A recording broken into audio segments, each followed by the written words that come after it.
میرے پیارے آقا صلی اللہ تعالی علیہ وسلم کے پیارے دیوانوں، اب ہم کیا دعا کر رہے ہیں؟ ربنا لا تزغ قلوبنا بعد اذ ہدیتنا، مولا جو تو نے ہم کو ہدایت عطا فرمائی۔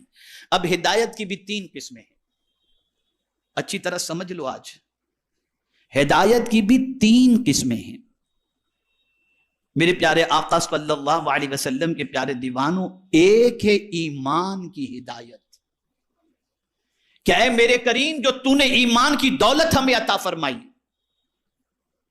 جو ایمان کی دولت سے تو نے ہمیں مالا مال فرمایا، اے اللہ تیری بارگاہ میں التجا ہے، تو ہم سے یہ مت چھیننا۔ مجھے حیرت ہے، ہم یہ دعا تو کرتے ہیں اے اللہ تو نے جو مال دیا وہ نہ چھیننا، اولاد دی وہ نہیں چھیننا۔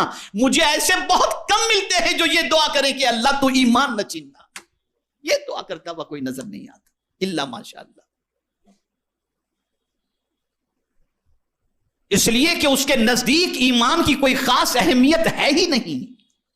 ایمان اتنی بڑی دولت ہے کہ جسے اللہ ایمان دے دیا اسے دونوں جہاں کا خزانہ عطا کر دیا۔ ساری بڑائیاں، ساری خوشیاں دنیا کی آخرت کی اگر کسی کے لیے ہے تو وہ ایمان والے کے لیے۔ میں صرف ایک آیت پیش کروں گا، اتنا طویل موضوع ہے ایمان والا کہ میں اگر اس پر گفتگو کروں تو میرے جیسا ادنا طالب علم صرف ایمانیات پر گفتگو کرنے کے لیے 2-5 سال کے اجتماع تو ہو جائیں گے۔ ایک آیت ایمان کے بدولت اللہ عز و جل کیا دولت عطا فرماتا ہے ایمان کی وجہ سے، صرف یہ بتا دوں، صرف ایک۔ اللہ فرماتا ہے وَلِلَّهِ الْعِزَّةُ وَلِرَسُولِهِ وَلِلْمُؤْمِنِينَ، عزت تو اللہ کے لیے ہے، اس کے رسول کے لیے ہے اور ایمان والے کے لیے۔ عزت ایمان والے کے لیے، جنت ایمان والے کے لیے ہے، نعمتیں ایمان والے کے لیے ہے، ساری برکتیں ایمان والے کے لیے ہے۔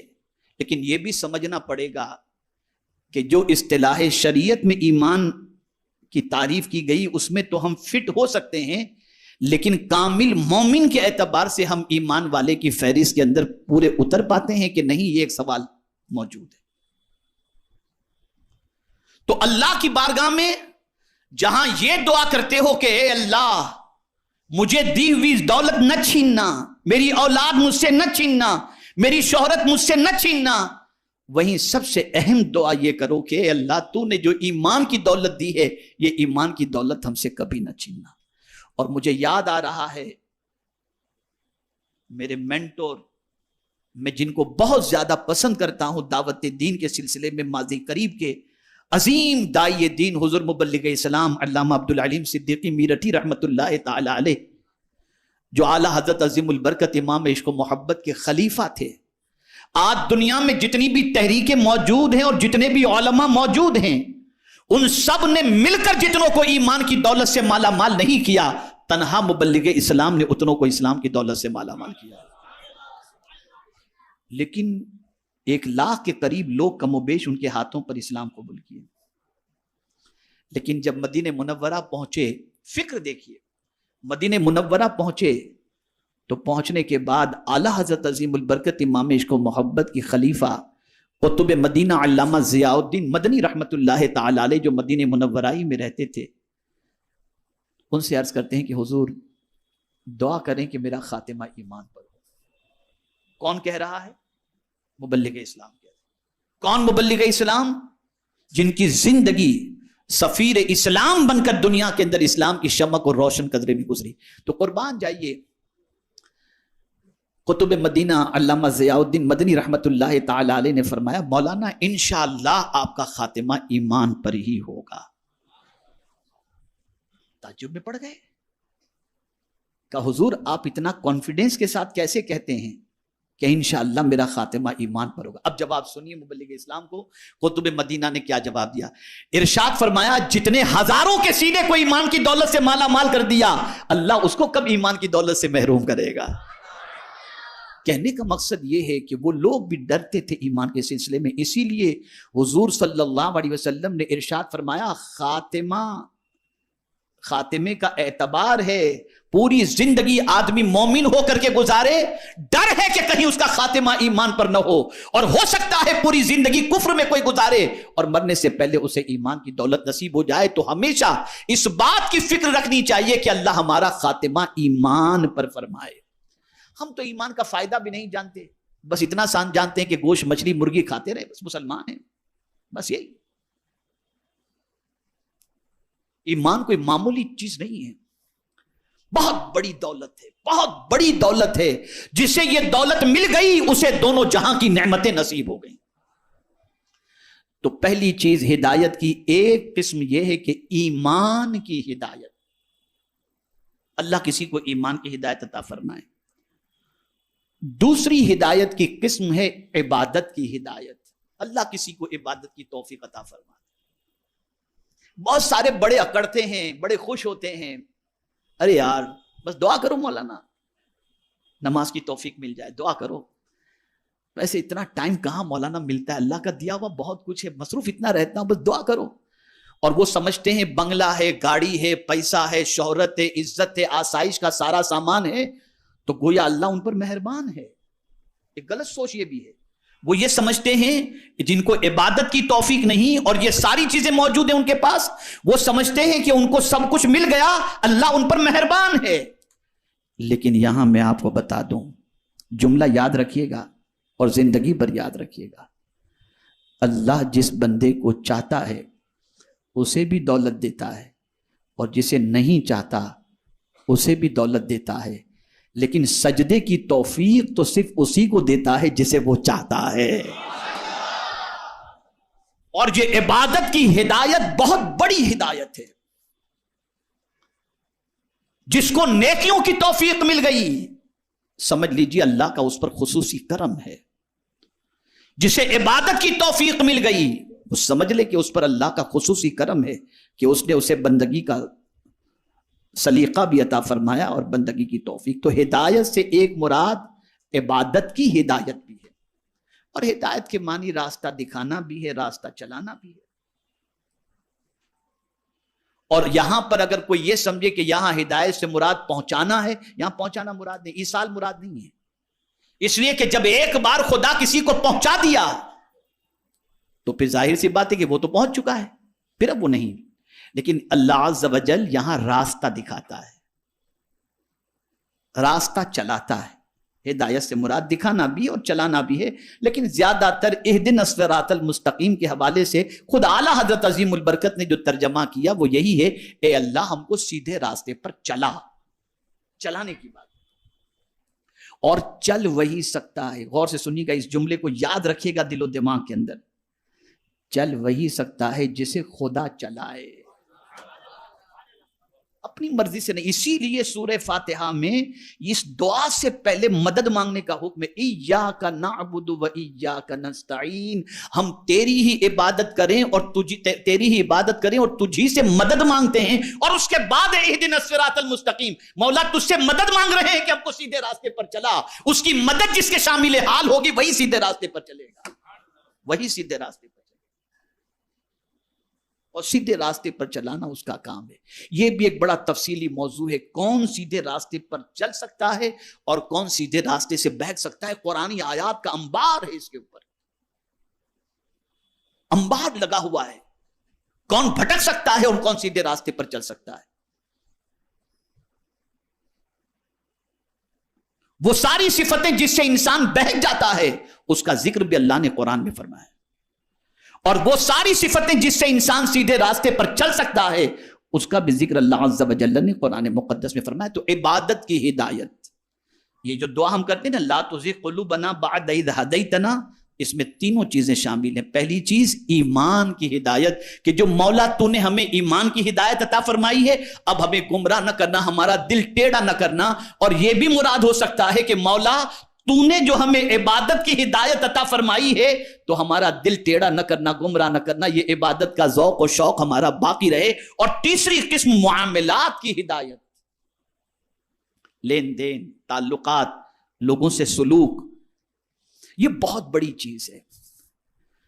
معاملاتی زندگی آج اگر مسلمانوں کی دیکھی جائے تو بہت خراب ہے، بہت خراب ہے، بہت خراب ہے۔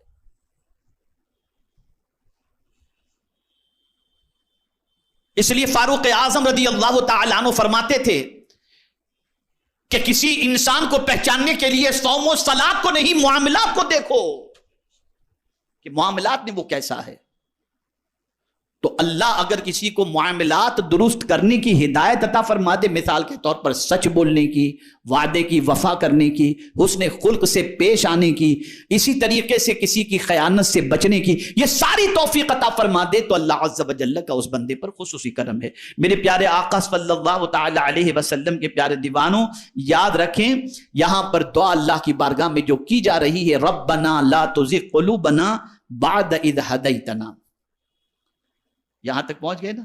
اے اللہ، اے ہمارے پالنے والے، اے ہمارے رب، دل ٹیڑے نہ کر بعد اس کے کہ تو نے ہمیں ہدایت دی۔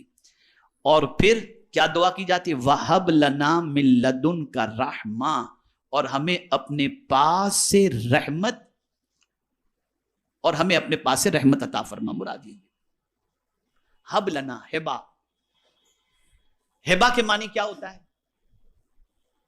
دینا، گفٹ کے معنی میں ہوتا ہے، کسی کو دے دینا۔ دینے کے دو طریقے ہیں یا تین طریقے ہیں۔ کوئی پیسہ دے، آپ اس کے عوض میں کوئی چیز دیں، سمجھ رہے ہیں نا میری بات؟ کوئی پیسہ دے، اس کے عوض میں کوئی چیز آپ دیں، یہ بیع و شرع کے معاملے میں ہو گیا، لینا دینا، لے بھی رہے ہیں دے بھی رہے ہیں۔ لیکن ہیبا کے معنی کیا ہوتا ہے جانتے ہیں؟ ہیبا کے معنی یہ ہوتا ہے بغیر معاوضے کے کچھ دینا، لینا کچھ بھی نہیں، بغیر کسی معاوضے کے دینا۔ تو بندہ اللہ سے کہہ رہا ہے ربنا ہب لنا من لدنک رحمہ، ہمیں رحمت عطا فرما بغیر معاوضے کے، اس لیے کہ تو رحمان و رحیم ہے۔ اور ایک رحمت بغیر مانگے تھوڑی اس نے دی ہے۔ پانی ہم نے نہیں مانگا بغیر، آسمان ہم نے نہیں مانگا بغیر تقاضے کے، اور ہم سے معاوضہ۔ آپ سوچئے نا، سانس بھی تو رحمت ہے نا، لیتا ہے کچھ پیسہ اللہ ہم سے؟ یہ اللہ عز و جل سے ہم یہ کہہ رہے کہ مولا ہمیں عطا فرما، دے دے۔ میرے پیارے آقا صلی اللہ تعالی علیہ وسلم کے پیارے دیوانوں، ہمیشہ دعا کے اندر اس چیز کو آپ قرآن کے اس پہلو سے دیکھیں گے۔ مغفرت کی دعا کی گئی تو یہ کہا گیا اللہم رب اغفر وارحم وانت خیر الراحمین، رحم مانگا گیا تو خیر الراحمین، مغفرت مانگی گئی تو غفار الذنوب۔ اس طریقے سے جب عیب پوشی کی بات ہوئی تو لفظ ستار کا، تو یہاں جب کہا جا رہا ہے وَهَبْ لَنَا مِن لَدُنْكَ رَحْمَةً، اور ہمیں اپنے پاس سے رحمت، تو اب یہ جب تم رحمت مانگ رہے ہو تو اب مانگنے کے ساتھ اس کو جب پکارو تو بہت دینے والے کی حیثیت سے پکارو، اِنَّكَ أَنْتَ الْوَهَّابُ، بے شک تو ہی بڑا دینے والا ہے، سب سے زیادہ، اور اگر بڑا کوئی دینے والا ہے تو مولا تو ہی ہے۔ وہاب کے معنی ہوتا ہے دینے والا، بہت دینے والا۔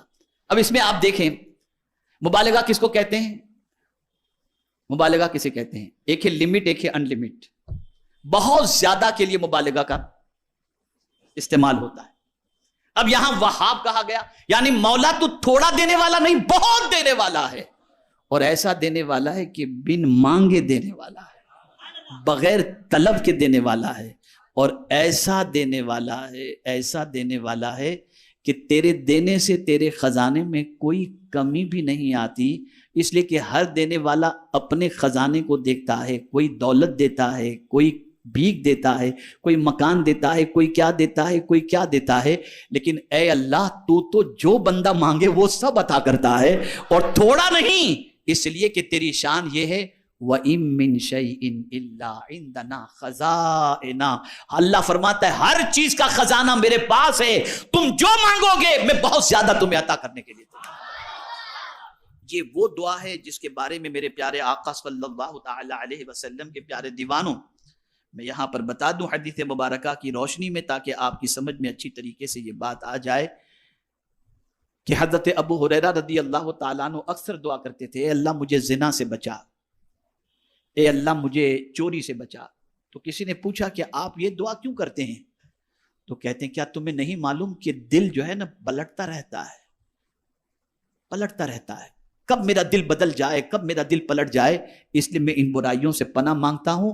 اور پھر وہ کہتے ہیں کہ میں نے حضور کو یہ دعا مانگتے ہوئے دیکھا، ربنا لا تزغ قلوبنا بعد اذ ہدیتنا وہب لنا من لدنک رحمہ انک انت الوہاب۔ یہ اتنی عظیم دعا ہے کہ اگر کوئی اس دعا کو کرے اور اس دعا کا ورد اپنی زندگی کے اندر شامل کر لے تو اللہ تعالیٰ اس دعا کی برکت سے اس کا خاتمہ ایمان پر فرمائے گا، اور اللہ تعالیٰ اس دعا کی برکت سے اسے ایمان پر ثابت قدمی کی توفیق